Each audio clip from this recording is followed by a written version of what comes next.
Hello everyone, बहुत स्वागत है आप सबका हमारे चैनल संजय ट्यूटोरियल्स पर।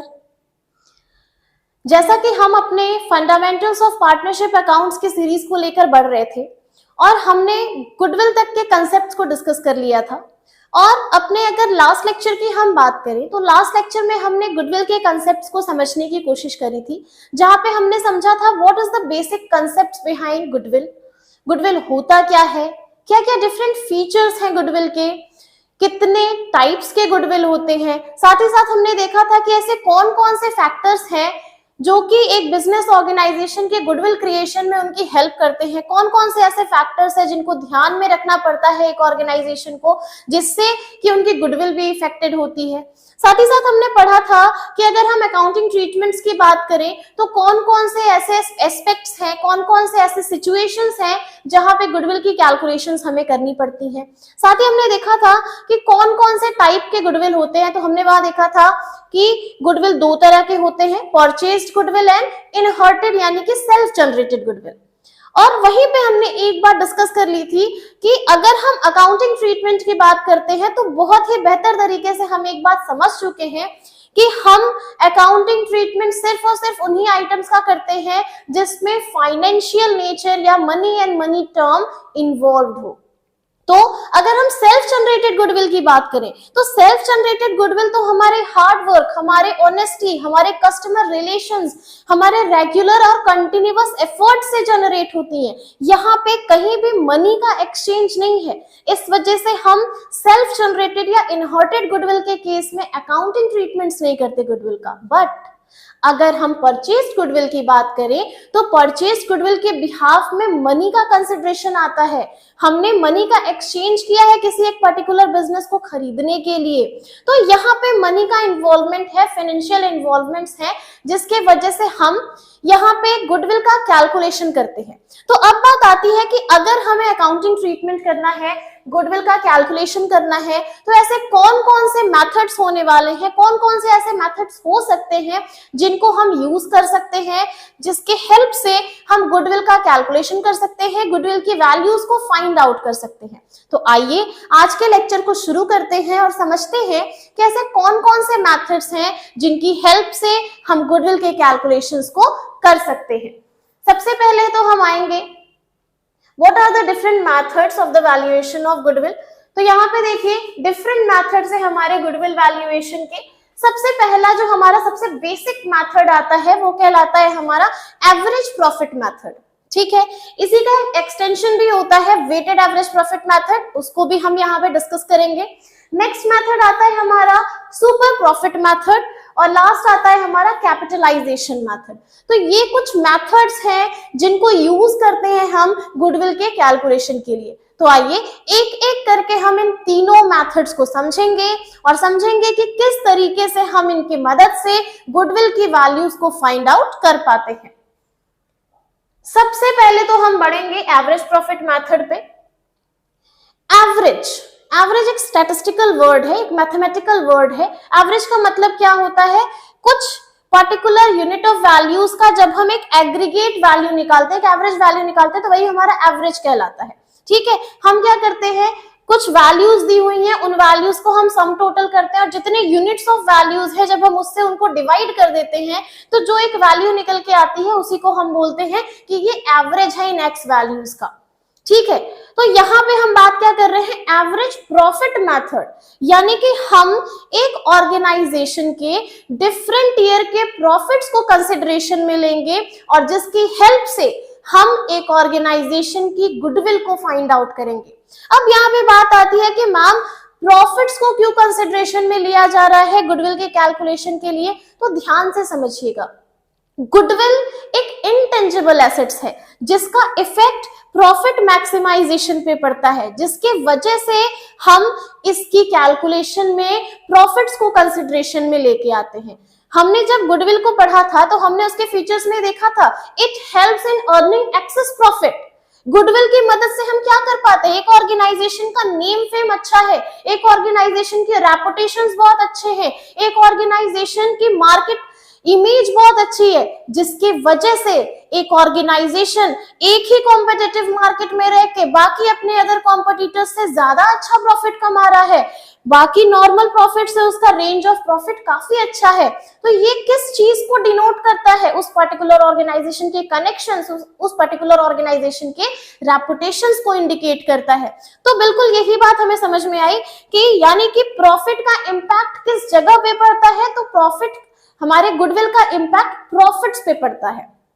ठीक है, इसी वजह से गुडविल के कैलकुलेशन में हम किस चीज को बेस बनाते हैं अपना, तो प्रॉफिट्स को बेस बनाते हैं। अब आते हैं अपने मेथड पे, तो हमारा जो सबसे पहला मेथड है वो क्या है? Average profit method. ठीक है, तो एवरेज प्रॉफिट का मतलब यहाँ पे क्या हुआ?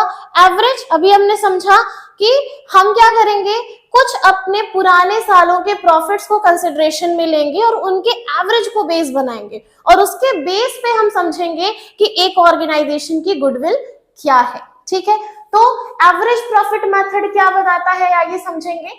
When the values of goodwill is calculated on the basis of past year's profit is termed as average profit method। यहाँ पे गुडविल का कैलकुलेशन कैसे किया जाता है? एक बिजनेस ऑर्गेनाइजेशन के पिछले कुछ सालों के प्रॉफिट्स को हम कंसिडरेशन में लेते हैं और उन प्रॉफिट्स का हम एवरेज निकाल लेते हैं। एवरेज निकालने के बाद जो वैल्यू हमारे सामने आती है, उसी वैल्यू को बेस बना के हम एवरेज प्रॉफिट मेथड की हेल्प से गुडविल का कैलकुलेशन करते हैं। तो एवरेज प्रॉफिट मेथड बेसिकली क्या है? एक ऑर्गेनाइजेशन में गुडविल का कैलकुलेशन करना उस पर्टिकुलर ऑर्गेनाइजेशन के पास्ट ईयर प्रॉफिट्स के बेस पे। ठीक है, अब यहाँ पे गुडविल का कैलकुलेशन हम कैसे करेंगे, देखिए। तो गुडविल का कैलकुलेशन कैसे हो रहा है, देखिए, average profit into number of year purchased. तो एवरेज प्रॉफिट मेथड की हेल्प से हम कैसे निकालते हैं? हम एवरेज प्रॉफिट्स निकालते हैं और उसमें नंबर ऑफ ईयर परचेज को जब मल्टीप्लाई करते हैं तो जो वैल्यू हमारे सामने निकल के आती है वही हमारा क्या कहलाता है? गुडविल कहलाता है। अब एक प्रॉब्लम हमें समझ में नहीं आ रही कि हम एवरेज प्रॉफिट का कैलकुलेशन कैसे करें। तो अभी तो हमने समझा ऊपर, एवरेज कैसे करते हैं? एवरेज मतलब जितने भी नंबर ऑफ यूनिट्स हैं उन सब की वैल्यूज को सबसे पहले हम ऐड कर लें, उन सबका एक प्रोडक्ट निकाल लें और उस प्रोडक्ट को हम क्या कर दें, जितने भी नंबर ऑफ यूनिट्स हैं उससे हम डिवाइड कर दें। तो यही काम हमें यहाँ पे करना है। क्या करेंगे, देखिए, past year profits upon number of years. जितने भी प्रीवियस ईयर के प्रॉफिट्स को कंसिडरेशन में लिया जा रहा है गुडविल के कैलकुलेशन के लिए, उन सारे ईयर्स की प्रॉफिट्स को सबसे पहले हम सम कर लेंगे, जोड़ लेंगे और जोड़ने के बाद जितने भी नंबर ऑफ ईयर्स को हमने कैलकुलेशन में लिया है उतने से हम डिवाइड कर देंगे। जस्ट सपोज कि हमने पिछले 5 सालों के प्रॉफिट को कंसिडरेशन में लिया गुडविल के कैलकुलेशन के लिए, तो 5 इयर्स के जो भी डिफरेंट प्रॉफिट्स होंगे सबसे पहले हम उसको जोड़ लेंगे, जिसे हम बोलते हैं पास्ट ईयर प्रॉफिट्स। और कितने सालों के प्रॉफिट लिए हमने? 5 इयर्स। तो नीचे क्या हो जाएगा? Number of years 5। दोनों को जब हम डिवाइड कर देंगे तो हमारा क्या निकल के आ जाएगा? Average profit. ठीक है, और उसी एवरेज प्रॉफिट को जब हम नंबर ऑफ ईयर परचेज से मल्टीप्लाई कर देते हैं तो हमारा क्या निकल के आ जाता है? गुडविल। आगे बढ़ेंगे, नेक्स्ट आता है weighted average profit method. Weighted average basically देखिए क्या होता है, हमारे एवरेज प्रॉफिट का ही एक एक्सटेंशन मेथड है। एक्सटेंशन मेथड का मतलब क्या होता है, हम यहाँ पे डायरेक्टली प्रॉफिट्स का एवरेज नहीं निकालते, सबसे पहले हम प्रॉफिट्स को उनकी रिसेंसी के बेसिस पे, कितने रीसेंट प्रॉफिट्स हैं वो, उसके अकॉर्डिंगली हम उनको एक वेट प्रोवाइड कर देते हैं।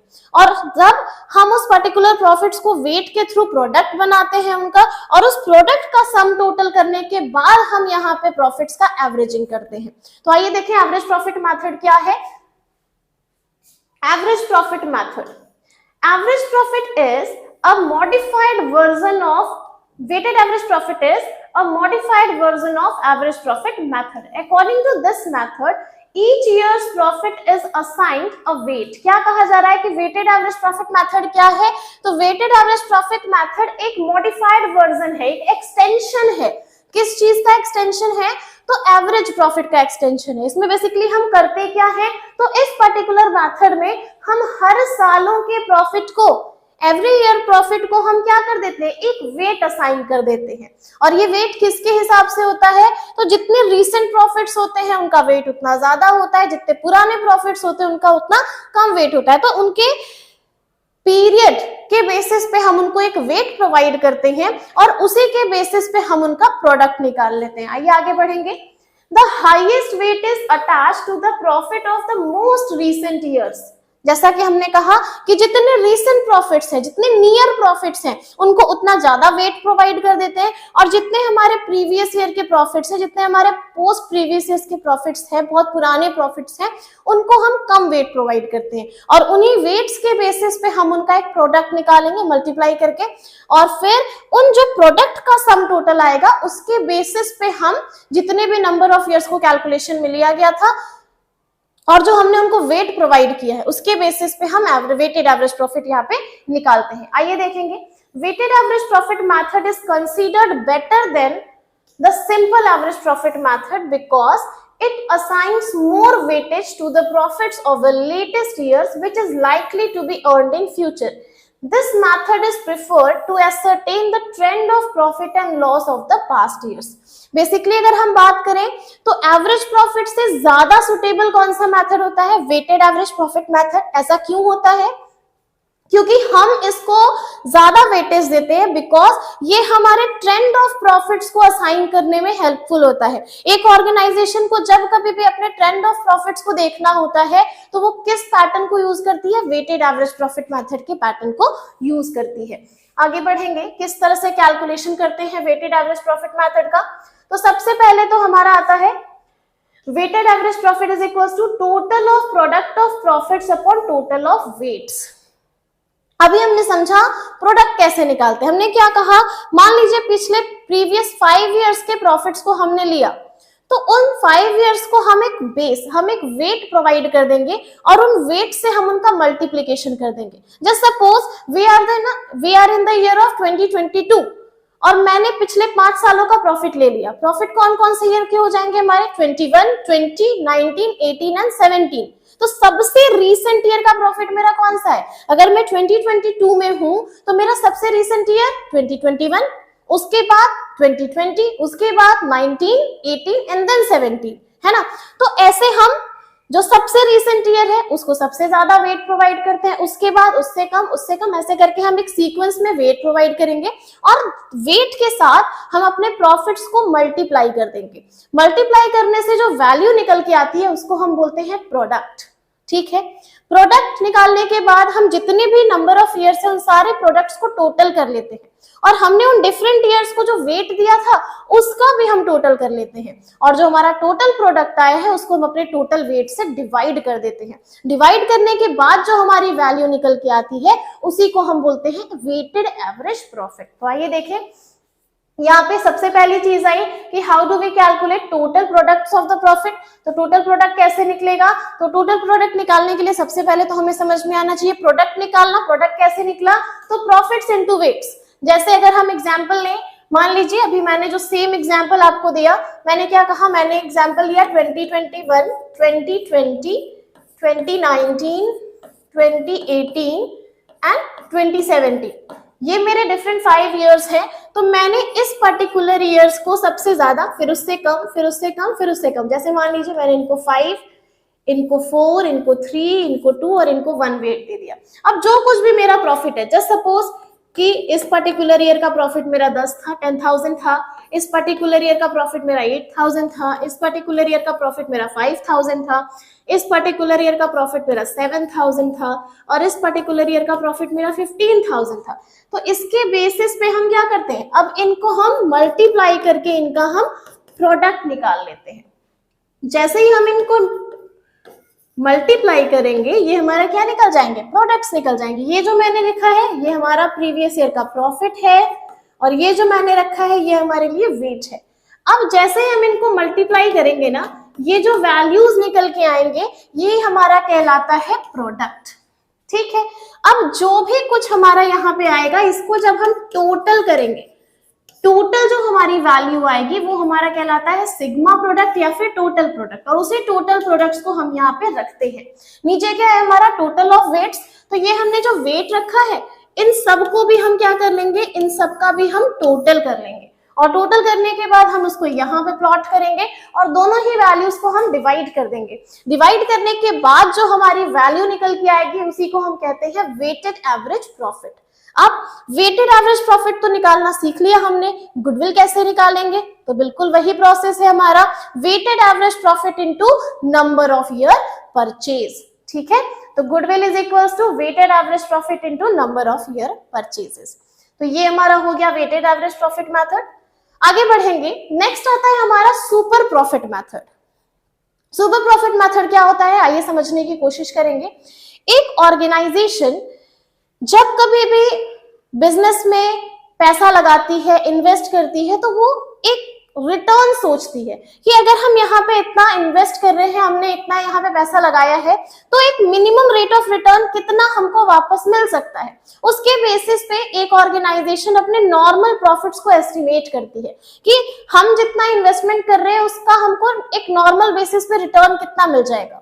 और एक्चुअली में जब एक ऑर्गेनाइजेशन अर्न करती है और वो अर्निंग्स उस ऑर्गेनाइजेशन की उनकी एवरेज जो उन्होंने एक एस्टिमेशन किया था उसके कहीं ज्यादा निकली, तो जो एक डिफरेंस होता है ना, जितना हमने एस्टिमेट किया था और एक्चुअली में अगर हमने उससे ज्यादा कमाया, तो जो एक डेविएशन आता है हमारे एस्टिमेशन और हमारे एक्चुअलिटी में, वो जो डिफरेंस होता है, वही जो एक्सेस प्रॉफिट होता है, उसी को हम बोलते हैं सुपर प्रॉफिट। ठीक है, तो यहाँ पे क्या कहा जा रहा है कि सुपर प्रॉफिट मेथड के बेस पे हम समझेंगे कि हमारी गुडविल कैसे निकली। ठीक है, तो नेक्स्ट मेथड आता है हमारा सुपर प्रॉफिट मेथड। आइए समझते हैं सुपर प्रॉफिट को। Super profit means the excess of the profit over estimated profit. Super profit है क्या? तो एक ऑर्गेनाइजेशन ने अपने इन्वेस्टमेंट के बेसिस पे, अपने कैपिटल एम्प्लॉयड के बेसिस पे जो कुछ भी एक normal rate of return estimate किया था, उस एस्टिमेटेड प्रॉफिट से उनकी जो रियल प्रॉफिट है वो ज्यादा आई। तो जो भी जितनी भी ज्यादा है उनके एस्टिमेशन से, वो एक्सेस वैल्यू ही हमारी क्या कहलाती है? सुपर प्रॉफिट कहलाती है। जस्ट सपोज कि एक ऑर्गेनाइजेशन ने 5 लाख रुपीस इन्वेस्ट किया और उन्हें लगता है कि 10% का हमारा मिनिमम रिटर्न आएगा। फेयर रेट ऑफ रिटर्न हमारा क्या है? 10%। यानी कि वो ऑर्गेनाइजेशन एस्टिमेट करके चल रही है कि 5 लाख का 50,000 रिटर्न तो हमें मिलेगा ही मिलेगा। पर जब एक ऑर्गेनाइजेशन एक्चुअली में अपने आउटपुट्स को देखती है तो पता चलता है कि उसने 1,20,000 रुपए कमाए हैं। तो जो 70-80 हजार रुपए का जो डेविएशन है ना, ये 70,000 का जो डेविएशन निकल के आया है, ये इनका कहलाता है सुपर प्रॉफिट। ठीक है, तो ये हमारा सुपर प्रॉफिट हो गया। In this method goodwill is calculated on the basis of surplus profit earned by a firm in comparison to the average profit earned by the other firms. यहाँ पे क्या बात कही जा रही है कि जो एक्सेस वैल्यू एक ऑर्गेनाइजेशन ने कमाई है अदर कॉम्पिटिटर्स के अगेंस्ट में, उसी पर्टिकुलर एक्सेस अर्निंग, उसी पर्टिकुलर सरप्लस प्रॉफिट्स के बेस पे हम यहाँ पे गुडविल का कैलकुलेशन करते हैं। If a business has no anticipated excess earning, it will have no goodwill. Such excess profits are called super profit and the goodwill is calculated on the basis of super profit method. ठीक है, तो हम यहाँ पे क्या करेंगे, हम सबसे पहले तो यहाँ पे कोशिश करेंगे ये समझने की कि एक ऑर्गेनाइजेशन का कैपिटल एम्प्लॉयड, कैपिटल इन्वेस्टमेंट कितनी है और मार्केट के सिचुएशंस के हिसाब से उस पर्टिकुलर कैपिटल एम्प्लॉयड या उस पर्टिकुलर इन्वेस्टमेंट पे एक बिजनेस को कितना रिटर्न मिल सकता है, जिसे हम फेयर रेट ऑफ रिटर्न या नॉर्मल रेट ऑफ रिटर्न भी कहते हैं। ठीक है, तो नॉर्मल रेट ऑफ रिटर्न क्या है हमारे, और उस पर्टिकुलर एस्टिमेशन का जो हमने कैलकुलेशन किया उसको हम अकाउंटिंग की भाषा में बोलते हैं नॉर्मल प्रॉफिट। जितना हमने इन्वेस्टमेंट किया और मार्केट सिचुएशंस के बिहाफ में जो रिटर्न हमें पॉसिबल है मिलना, वो वैल्यू हमारी कहलाती है नॉर्मल प्रॉफिट। और जब एक्चुअली में हम प्रॉफिट अर्न करते हैं और उसके बेस पे जब हम देखते हैं तो हमारा जो वैल्यू निकल के आता है वो तो हमारा एवरेज प्रॉफिट है। एक्चुअल प्रॉफिट्स के बेसिस पे हमने अपने पास्ट ईयर प्रॉफिट्स के बेसिस पे देखा कि हमने एक्चुअल अर्निंग्स क्या की हैं। अब दोनों के बीच का डिफरेंस देखेंगे हम कि हमने एस्टिमेशन क्या किया था और हमने एक्चुअली कितना अर्न किया है। जो कुछ भी डेविएशन आया, और वो डेविएशन किस में होना चाहिए, वो डेविएशन सरप्लस में होना चाहिए, हमेशा ज्यादा होना चाहिए। तो जब कभी भी ज्यादा आता है तो वो हमारा सुपर प्रॉफिट कहलाता है और हम यहाँ पे उसी पर्टिकुलर सरप्लस के बेसिस पे गुडविल का कैलकुलेशन करते हैं। आइए समझेंगे कि क्या मेथड यूज करते हैं, कौन सा फॉर्मूला यूज करते हैं सुपर प्रॉफिट को निकालने के लिए। तो super profit is equals to average profit minus normal profit. तो सबसे पहले तो सुपर प्रॉफिट हमें जानना पड़ेगा गुडविल के कैलकुलेशन के लिए। तो सुपर प्रॉफिट कैसे निकला, स्टार्टिंग से हम समझ रहे हैं। Real earnings and estimated earnings दोनों के बीच का डेविएशन क्या है, सुपर प्रॉफिट। तो सबसे पहले तो रियल अर्निंग्स के लिए हमें क्या निकालना पड़ेगा, अपना एवरेज प्रॉफिट, जो कि हमने अभी सीखा कि एवरेज प्रॉफिट कैसे निकालते हैं, पास्ट ईयर प्रॉफिट्स के बेसिस पे। नेक्स्ट आया एस्टिमेटेड प्रॉफिट्स या नॉर्मल प्रॉफिट्स। तो नॉर्मल प्रॉफिट्स कैसे निकालेंगे, हमने जो इन्वेस्टमेंट किया, हमने जो कैपिटल एम्प्लॉय किया एक बिजनेस में, उसका हमारा मार्केट कंडीशंस के बेसिस पे फेयर रेट ऑफ रिटर्न क्या हो सकता है, नॉर्मल रेट ऑफ रिटर्न क्या हो सकता है, उसके बेसिस पे हम कैलकुलेट करेंगे नॉर्मल प्रॉफिट्स को, और दोनों को जब माइनस कर देंगे तो हमारा क्या आउटपुट निकल के आ जाएगा, सुपर प्रॉफिट। आइए देखेंगे एवरेज प्रॉफिट कैसे निकला था। तो past year profits upon number of year. Normal profit कैसे निकलता है, तो कैपिटल इन्वेस्टेड या फिर capital employed into normal rate of returns upon 100। तो कैपिटल इन्वेस्टेड बेसिकली क्या है, कितना कैपिटल एक बिजनेस ने अपने फर्म में लगाया, ठीक है। दूसरा नॉर्मल रेट ऑफ रिटर्न क्या है, कि मार्केट की कंडीशंस के हिसाब से उस पर्टिकुलर इन्वेस्टमेंट पे एक ऑर्गेनाइजेशन को कितना रिटर्न मिलना पॉसिबल है, ठीक है। तो एनआरआर अपॉन 100, ये हमारा क्या निकल जाएगा, नॉर्मल प्रॉफिट। दोनों ही वैल्यूज को प्लॉट करेंगे और एवरेज में से अपने नॉर्मल प्रॉफिट्स को माइनस करेंगे, जो वैल्यू निकल के आएगी वो क्या कहलाएगी, हमारी सुपर प्रॉफिट। अब हमें निकालना क्या था, बेसिकली गुडविल। तो गुडविल कैसे निकाल देंगे, super profit into number of year purchase. आगे बढ़ेंगे, नेक्स्ट मेथड आता है हमारा capitalization method. Capitalization method basically समझिए क्या है। कैपिटलाइजेशन का मतलब क्या होता है, सबसे पहले तो हम ये समझने की कोशिश करते हैं कि जो कुछ भी प्रॉफिट हमने कमाया है, उस प्रॉफिट को कमाने के लिए हमको कितना कैपिटल लगाना पड़ेगा। जस्ट सपोज कि मैं कह रही हूं कि 10,000 रुपए मेरा प्रॉफिट्स है, तो मुझे सबसे पहले तो ये जानना पड़ेगा कि उस 10,000 रुपए के प्रॉफिट को कमाने के लिए मैंने इन्वेस्टमेंट कितना किया था।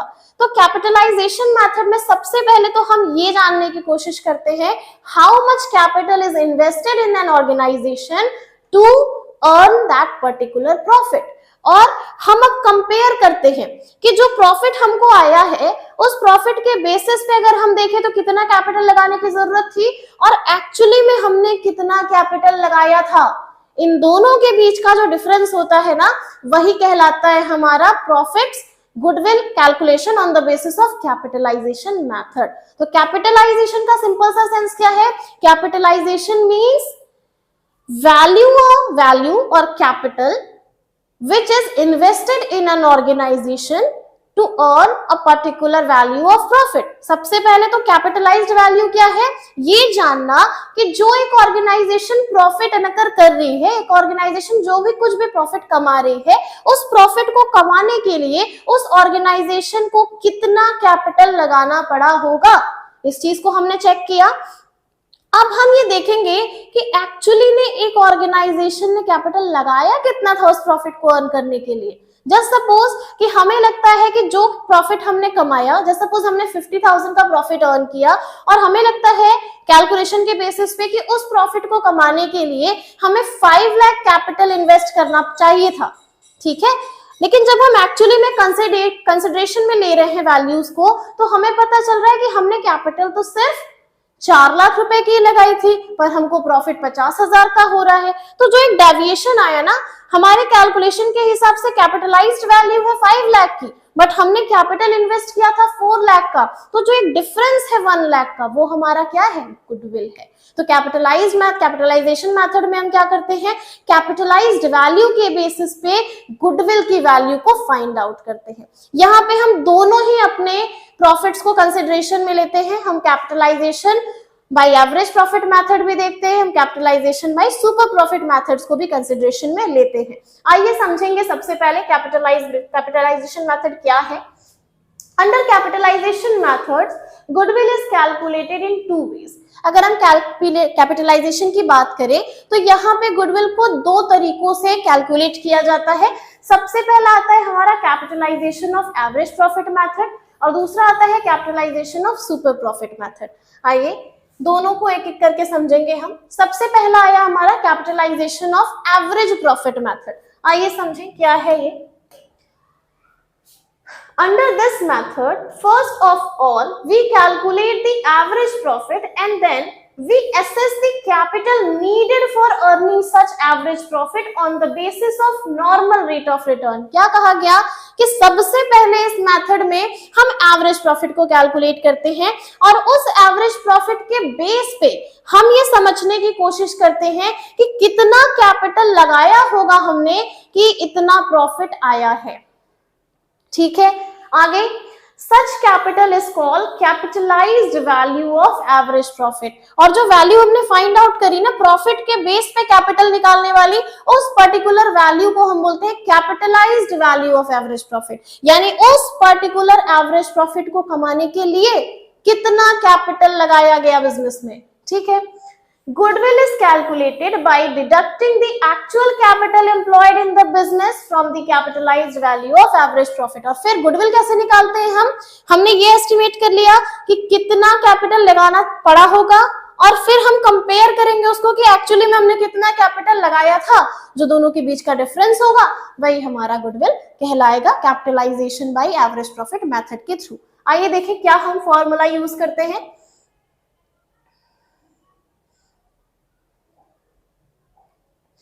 कैपिटलाइजेशन मेथड हम यूज करेंगे एवरेज प्रॉफिट के लिए। Capitalized value of average profit हम सबसे पहले निकालते हैं, तो कैसे निकलेगा ये, average profit into 100 upon NRR.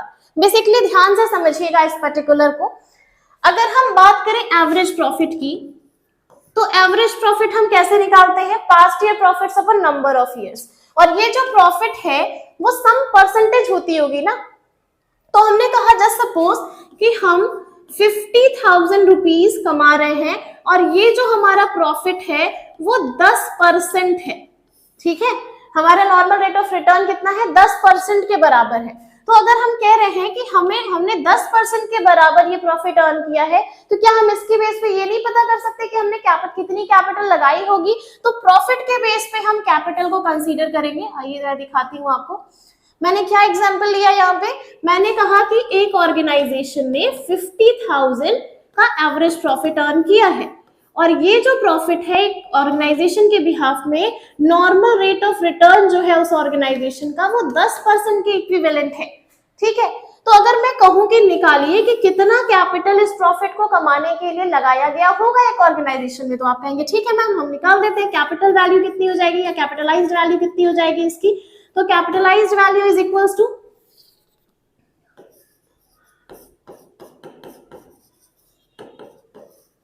Capitalised value कितनी हो जाएगी इसकी, तो हम बोलेंगे मैम 50,000 इंटू 100 अपॉन 10। ये जो 50,000 की वैल्यू है वो 10% के बराबर है, तो अगर 100% की वैल्यू निकालनी है तो इंटू 100 कर देंगे हम। वैल्यू कितनी आ गई हमारी, 5 लाख रुपीज। यानी मैम इस 50,000 की प्रॉफिट को कमाने के लिए हमने कितना कैपिटल लगाया, 5 लाख का। अब हम देखेंगे कि एक्चुअली में हमने कितना कैपिटल एम्प्लॉय किया था। जस्ट सपोज कि ऑर्गेनाइजेशन ने 4,50,000 का कैपिटल एम्प्लॉय किया था जिसके बिहाफ में उसने ये एवरेज प्रॉफिट अर्न किया है। तो अब डेविएशन देखिए, इस पर्टिकुलर प्रॉफिट के थ्रू देखें तो हमें लगता है कि कैपिटल लगाना पड़ा होगा 5 लाख, बट एक्चुअली ने बिजनेस में कैपिटल लगाया था 4,50,000। तो ये जो इन दोनों के बीच का डिफरेंस है ना 50,000 का, ये डिफरेंस किसकी वजह से क्रिएट हुआ, उस ऑर्गेनाइजेशन की गुडविल की वजह से क्रिएट हुआ। यही चीज हम फाइंड आउट करते हैं capitalization method by average profit method में। आइए, ये रहा हमारा। अब क्या करते हैं हम, कैपिटलाइज्ड वैल्यू हमें पता चल गई, गुडविल कैसे निकालेंगे, तो capitalized value of average profit minus net assets. Net assets कैसे निकलेगा, एसेट्स में से जब हम अपने एक्सटर्नल लायबिलिटीज को माइनस कर देते हैं तो हमारी ये जो वैल्यू निकल के आती है वो कहलाती है नेट एसेट्स। नेट एसेट्स को जब हम माइनस कर देते हैं अपनी capitalised value of average profit में से तो हमारी वैल्यू गुडविल की पता चल जाती है। नेक्स्ट आता है हमारा capitalized value of super profit. यहाँ पे कैसे निकालेंगे? Under this method first of all we calculate the super profit and then we assess the capital needed for earning such super profit on the basis of normal rate of return. Such capital is actually the amount of goodwill. यहाँ पे हम क्या कह रहे हैं, जब हम super profit method में होते हैं तो हम वहां पे बेस ही लेके चलते हैं अपने कैपिटलाइज्ड वैल्यू का. इस वजह से हम बेसिकली सबसे पहले तो ये देखते हैं कि जो सुपर प्रॉफिट हमने कमाया है उस सुपर प्रॉफिट के बेसिस पे कितनी कैपिटल हमें लगानी पड़ी होगी, और जो वैल्यू निकल के आती है वही हमारे गुडविल की वैल्यू कहलाती है. क्योंकि हम यहाँ पे किसको लेके चल रहे हैं, हम यहाँ पे पहले ही एक्सेस प्रॉफिट को लेके चल रहे हैं, हम डेविएशन वैल्यू को लेके चल रहे हैं, ना हम एवरेज को लेके चल रहे हैं, ना हम अपने नॉर्मल प्रॉफिट्स को लेके चल रहे हैं. नॉर्मल और एक्चुअल के बीच के डिफरेंस को ही तो हम ले ही के चल रहे हैं. तो हम डिफरेंस वैल्यू के बेसिस को ही कैपिटलाइज कर देंगे और जो कैपिटलाइज्ड वैल्यू आई वही हमारी गुडविल कहलाएगी. ठीक है, आइए सबसे पहले हम क्या करेंगे, सुपर प्रॉफिट निकालेंगे और सुपर प्रॉफिट की वैल्यू को ही हम कैपिटलाइज्ड कर देंगे. निकलेगा कैसे सुपर प्रॉफिट? अभी हमने समझा सुपर प्रॉफिट कैसे निकालते हैं. Average profit minus normal profit. Average profit कैसे निकालते हैं, तो past year profits upon number of years. Normal profit कैसे निकालते हैं, तो कैपिटल एम्प्लॉयड और capital invested into normal rate of return upon 100. ठीक है, दोनों ही वैल्यूज को निकाल के माइनस कर देंगे, वैल्यू क्या आ जाएगी हमारी सुपर प्रॉफिट, और हम इसके बेस पे वैल्यूज की गुडविल निकाल लेंगे. कैसे निकालेंगे, तो हमारी वैल्यू निकलेगी goodwill is equals to super profit into 100 upon NRR. ठीक है, तो आज के लिए इतना ही. मिलते हैं अपने नेक्स्ट वीडियोस में कुछ नए कंसेप्ट्स के साथ. तब तक के लिए very very thank you to you all of you. And अगर आपको हमारी वीडियोस पसंद आई हो, अगर हमारी वीडियोस से आपके कंसेप्ट्स क्लियर होते हो, तो please like our channel, subscribe our channel, and please share our channels and videos to your friends and colleagues. Thank you.